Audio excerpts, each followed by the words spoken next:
एक दूसरे से प्यार। दोस्तों, मुझे पता है सभी को मेरी कहानी बहुत पसंद आती है। मुझे ये पता है, तो कहानी सुनने के साथ साथ आप अगर पैसे कमाना चाहते हैं तो आप सभी मेरी वीडियो के नीचे डिस्क्रिप्शन में से गूगल प्ले की लिंक को दबा के डाउनलोड कर ले और आपको कुछ ऐसा दिखाई देगा जैसे जी आप एप्लीकेशन को खोलेंगे वैसे आपको बैंक जोड़ने के लिए विकल्प को दबाएं और जो भी आपकी बैंक हो उससे जोड़िए।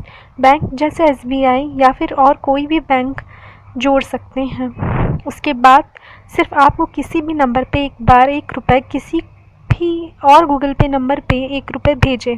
उसके बाद आपको 180 या फिर 51 रुपये मिलेंगे।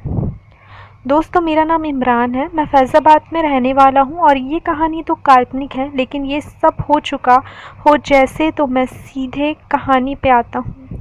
ये कहानी 3 से 4 दोस्तों की है, जिसमें 4 लोग हैं, 2 लड़की 2 लड़के, जिसमें मैं भी हूँ। और दोस्तों, ये कहानी मेरा सपना सा है, तो बहुत ही ध्यान से सुनिए आप सभी लोग। दोस्तों, ये कहानी मेरी गर्लफ्रेंड और मेरे एक दोस्त की गर्लफ्रेंड की है, जिसका नाम है अलशिफ़ा और नाज़िम की। दोस्तों, हम चारों अच्छे दोस्त हैं और जब भी हम सब एक साथ मिलते हैं तो बहुत ही ज़्यादा मस्ती करते हैं। तो दोस्तों, ये कहानी तब की है जब मेरे दोस्त नाज़िम का आना फैज़ाबाद नहीं हो पा रहा था, मगर मैंने काफ़ी बोला कि दोस्तों आ जा, मगर उसकी छुट्टी नहीं मिल पा रही थी और उसकी गर्लफ्रेंड को छुट्टी मिल चुकी थी और मेरी गर्लफ्रेंड तो वैसे भी जॉब करती थी, तो वैसे कभी कभी ही फ्री रहती थी। तो कुछ बात यह है कि हम 2 लोग फ्री थे और मेरी वाली और मेरे दोस्त की वाली एकदम फ्री भी थे। मैंने सोचा चलो कुछ प्लान बनाते हैं। मैंने फिर जैसे तैसे पूछा कि सच बता कब तक आ रही है, तो कुछ नहीं बोला और बोला कि भैया अभी कुछ टाइम नहीं मिल पा रहा। मुझे पता नहीं क्यों ऐसा लगता था कि नाज़िम और अलशिफ़ा के बीच में कुछ नहीं हुआ है, तो मैंने सोचा चलो फिर पता लगाते हैं। तो फिर मैंने जासूसी शुरू कर दी। तो कुछ दिन तक तो कुछ पता नहीं लगा, फिर हल जैसे ज़िंदगी चलती है वैसे ही चलने लगी। कुछ टाइम बाद मैं नाज़िम और अलशिफ़ा दोनों के बीच में क्या क्या हुआ है और क्या क्या नहीं हुआ है मुझे सब मालूम होने लगा। फिर कुछ दिन जैसे ही मैंने आपको बताना कि नाज़िम को टाइम नहीं मिलता, तो फिर से जो अलशिफ़ा मैंने अच्छे से बात किया करते थे वही जैसे खुली खुली होती है। वैसे तो अलशिफ़ा का फिगर बहुत मस्त था, मुझे उससे ज़्यादा लगाव होने लगा, मगर उस टाइम तो कुछ नहीं हो पाया। फिर जैसे तैसे ज़िंदगी अपने हाल पे चलने लगी। फिर कुछ टाइम बीत जाने के बाद मुझे ऐसा एहसास हुआ कि यार अगर एक बार मिल जाए तो फिर उससे भी अच्छा लगेगा। और मुझे भी कौवा की में भी मौत दिनों से भूखा था और अलशिफ़ा भी भूखी थी। वैसे तो वो मुझसे खुल के बात करती थी, अगर मैं खुल के बात करता तो एकदम से शर्मा भी जाती और बोलती क्या ऐसा भी होता है क्या। धीरे धीरे उसके चेहरे पे मैं दिखने भी लगा था कि वो लम्हा मोटा लेने की फिराक में है। फिर मैंने काफ़ी हिंट भी दिए, बल्कि वो कुछ समझी नहीं। जैसा कि मुझे पता चल चुका था कि अलशिफ़ा अब कुंवारी कली नहीं है। उस दिन तो मुझे शौक लगा था कि यार ये सब कब हो गया।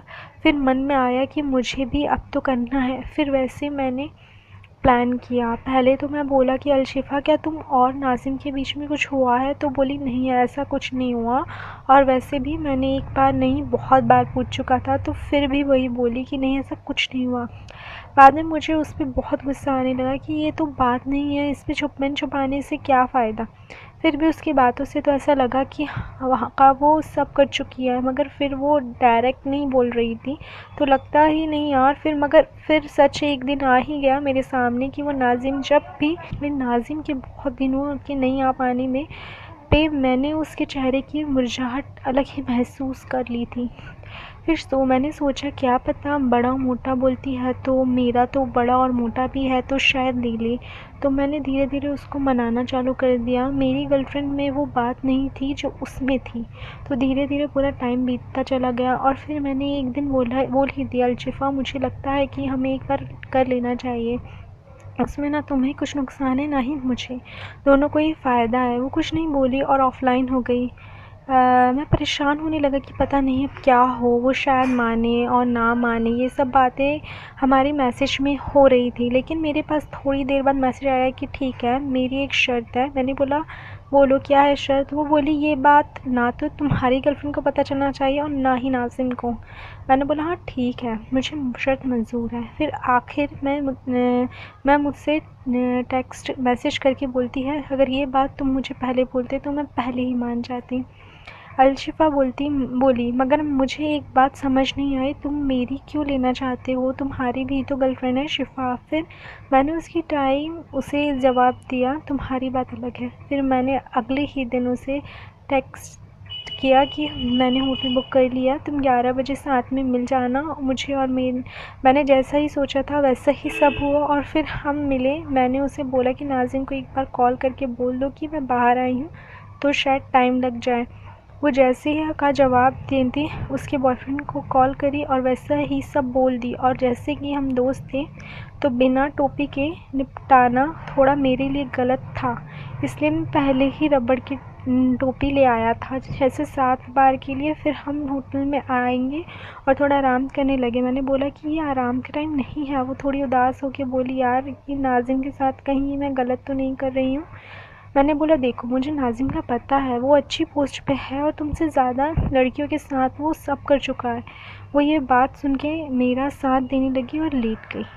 फिर हमने काम चालू कर दिए तो वो देख के बोली इमरान ये तो बहुत बड़ा है। मैंने तुरंत जवाब दिया बेटा मुझे मत चलाओ, इससे बड़े बड़े ले चुकी हो। फिर उसने हामी भर ली और फिर मैंने ऐसे मज़े लिए। तो फिर जब भी उसने ऐसा लगता कि नाज़िम आने में टाइम लगा रहा है तो वो मुझे कॉल करके बुला लेती हैं या तो फिर मैं उससे कॉल करके उसके रूम में बुला लेता हूँ। तो ऐसे मेरी कहानी है। आशा करता हूँ कि ये मेरी आधी अधूरी कहानी पसंद आएगी आप सभी को। मैंने अपनी ईमेल आईडी नीचे दी हुई है। दोस्तों ये मेरे जीवन की सच्ची कहानी है और ये कहानी कुछ हट के है। कहानी पसंद आई या नहीं मुझे कमेंट कर ज़रूर बताइए। और आखिर में मैं इतनी अच्छी कहानी बनाती हूँ इतनी मेहनत से, मुझे पता है आप सभी को बहुत मज़ा आता है तो मुझे भी कुछ मज़े दे। पेटीएम करके फिर से चलती हूँ। वीडियो को लाइक शेयर कमेंट करें, चैनल को सब्सक्राइब करना बिल्कुल ना भूलें। धन्यवाद। मिलूँगी अब मैं आपसे अपनी अगली स्टोरी तक। तब तक के लिए बाय।